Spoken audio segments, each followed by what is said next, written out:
ছেলে মেয়েকে আমি ছেড়ে দেবো। ক্লাস 4-এ 27টা ছেলে মেয়ে আছে, এই 27টা ছেলে মেয়েকে আমি ছেড়ে দেবো?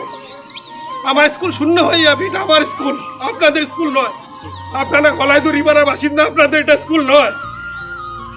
অত্যন্ত ব্যথার একটা বিষয় এটা। আমাদের স্কুলে 400-500 স্টুডেন্ট দাঁড়াতো, এখন 30টা ছেলেকে নিয়ে আমরা ক্লাস করতে হয়। যে কটা ছেলে মেয়ে এসে পড়ালে কিছু ফিডব্যাক পাওয়া যায় না।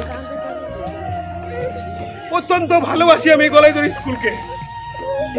আমি আমার জীবনের যে কদিন কর্মজীবন আছে আমি স্কুলকে ভালোবেসে যাব। আপনারা একটু দেখবেন গলাইদড়ি পাড়া যারা আছেন, বাচ্চাদেরকে এখানে ভর্তি করার একটা ব্যবস্থা করুন। ক্লাস 4-এ আমাদের এবার 91টা স্টুডেন্ট আছে, আমি 27 জনকে ছেড়ে দেবো। আমাদের স্কুলে স্টুডেন্ট দাঁড়াবে 60টা। আপনাদের ভালো লাগবে তো? এই স্কুলটা বন্ধ হয়ে যাবে আগামীতে, আপনাদের গ্রামের এই স্কুল বন্ধ হয়ে যাবে। আজকে দিনে কথা বলার নয়, কিন্তু আমার এই ছোট ছোট ছেলে মেয়েদের থেকে এতগুলো ছেলে মেয়ে, অথচ আমাদের স্কুলে আসে 10টা করে 12টা করে ছেলে মেয়ে আসে, স্কুলে রান্না করার মতো পরিস্থিতি হয় না।